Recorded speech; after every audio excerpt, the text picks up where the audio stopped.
the old way: taxation, inflation, and debasement. So taxation around the world is going up everywhere, without question. And there's very little things you can do about that because the legalities, whether you like it or not. But inflation and debasement, they're two different things. Now, central banks around the world have put inflation targets that are higher than where we are now. Will they be able to meet those? My view remains, and has been for the last 20 years, or maybe even 30 years, no. I don't think inflation is structurally able to be generated. I could be wrong. Of course I could. Let's wait and see the massive amounts of fiscal stimulus that has to come. Because these deficits aren't going away. There's another round of huge stimulus to come this year in the US alone, let alone Europe. Now, Europe is obviously slowing down with the virus again. There is more stimulus to come. And there's more stimulus almost everywhere. And so I don't think maybe that infrastructure spend generates inflation. Maybe it's just cyclical.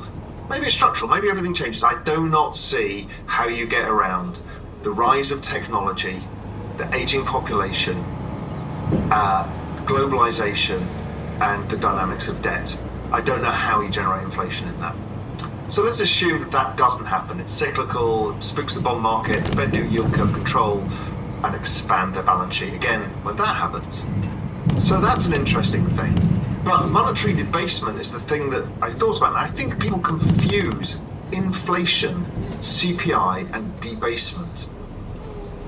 You see, most people are looking for the dollar to collapse, not really thinking through the fact that everybody else is also printing money. And it seems to be, sure, the dollar might go lower when they're doing more than the Europeans, but overall, if you look with honesty at the DXY, something that I was expecting to see break higher, either dollar higher over last year, and it didn't. And but when I look at the chart, it didn't break lower either, because everybody thought that. It kind of looks like it's range bound at about 96 as the average. So therefore currencies don't move. But that's interesting. That got me thinking. And rates can't really move either, because if they go up, then yield curve control comes in. If they go down, they're going to try and stimulate more.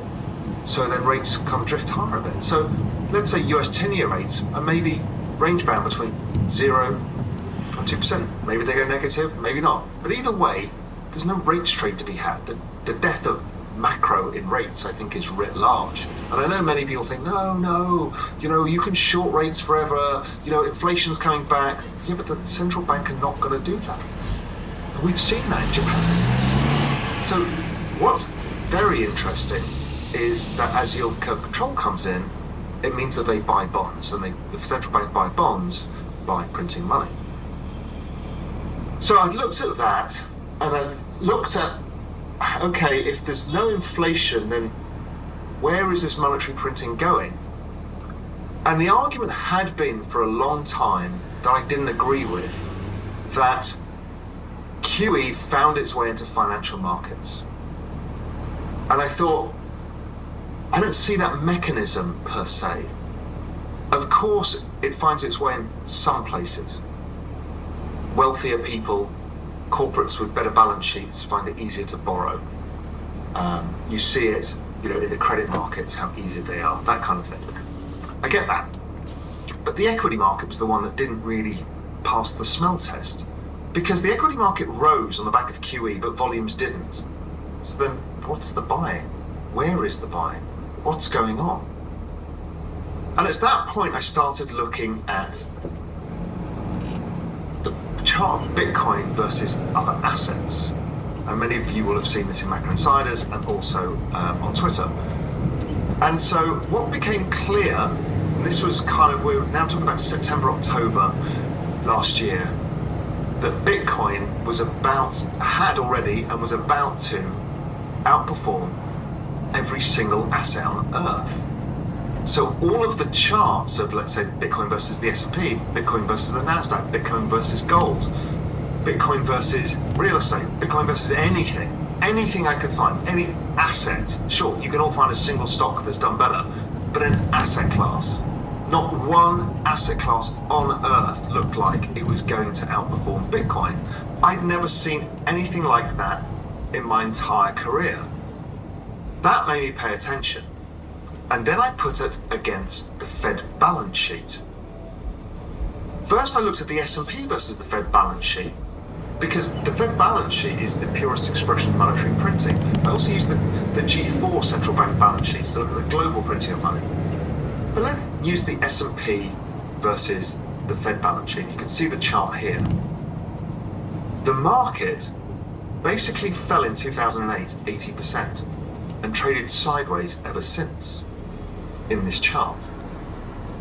What's interesting is gold looks similar. So if you look at the chart of gold divided by the central bank balance sheet, it looks similar.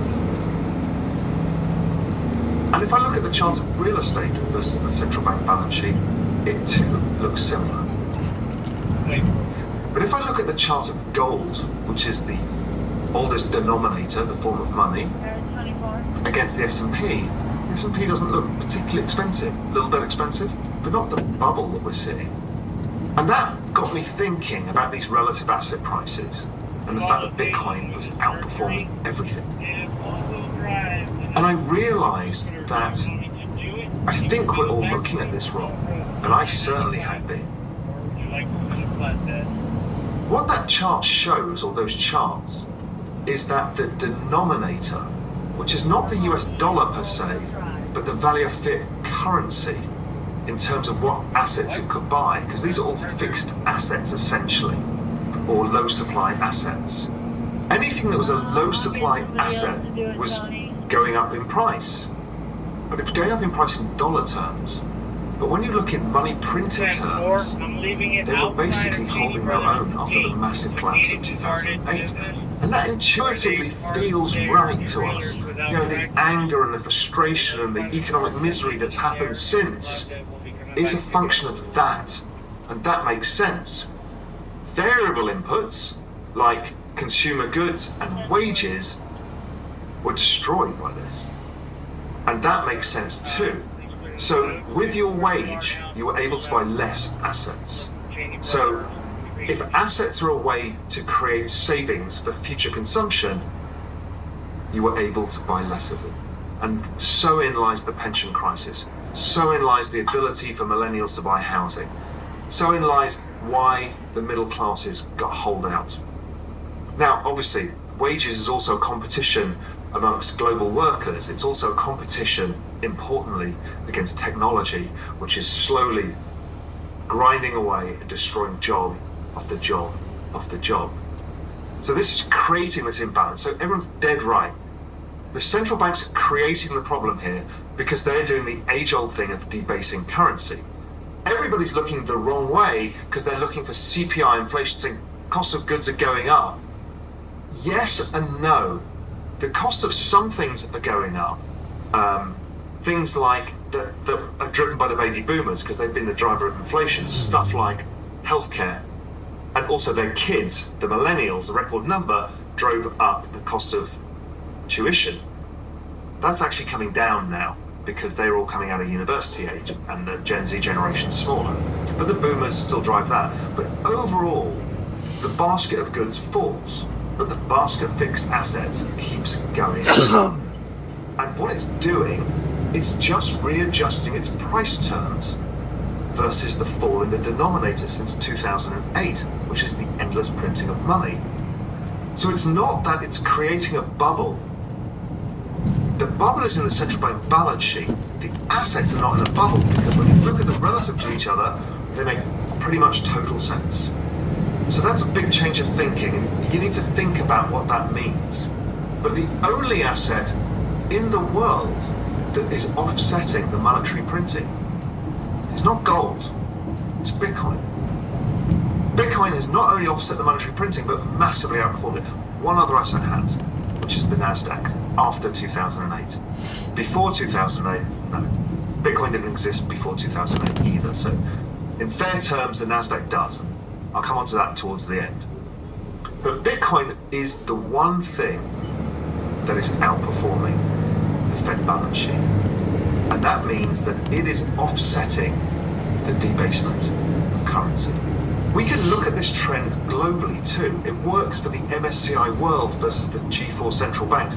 Everything is basically a function of any limited supply asset is exploding in price. This is why the art market's gone up, the wine market's gone up, the classic car market's gone up. It's not because rich people have exponentially more money. Well, they do, because they can buy these things and they go up in price. But actually, even real estate has only basically offset that debasement of currency. Once I realized that, and that Bitcoin was going to be the supermassive black hole that eats all other asset classes, I just realized there was no point doing anything else. It's the same point we launched Real Vision Crypto, because I realized that this is the biggest fucking thing I've ever seen in my life. And the more time I spend here, the bigger it is. I wildly underestimated how big this all is. Now, there is a school of thought now that Bitcoin, as it develops, becomes the one true money. Is it possible? Of course it's possible. Is it probable? Less probable, I think. I don't really believe in the Gresham's law that all money goes to the hardest form of money. I don't think that's been proven out over time, but I understand the arguments, and right now it doesn't matter. But I do believe that Bitcoin is the foundation stone of what we need for a new financial system, because we're certainly destroying the one we're in, and it's stealth destruction, right? There's no bond market collapse. The equity market's not allowed to collapse because the central bank prints money every time. Now, that money doesn't flow into the stock market. The stock market's repricing.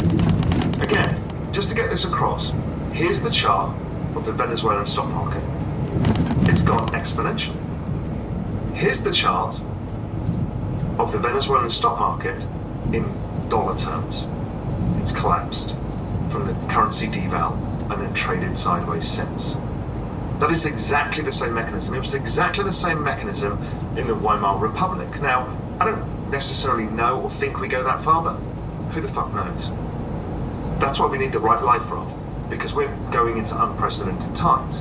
Now, what's so cunning about this strategy, it doesn't show up in the bond market. And even if it does, it gets hidden. It doesn't show up in CPI because it doesn't change the cost of computers or TVs or food. It doesn't do that. It doesn't show up in things that look bad. The equity market goes up. Hurrah! It's not obvious to people how they're getting screwed, but everybody knows they're getting screwed. It's the change in the denominator, the devaluation of fiat currency overall, that means you cannot buy as many assets as you could, and therefore your structural savings are worse. Now, with record low interest rates, you now have no chance of making money. Well, not until Bitcoin turned up. Bitcoin was the game changer. The supermassive black hole that people were going to realize was going to suck everybody in. And it is definitely going to form this basis of the financial system because it is pristine collateral. The collateral where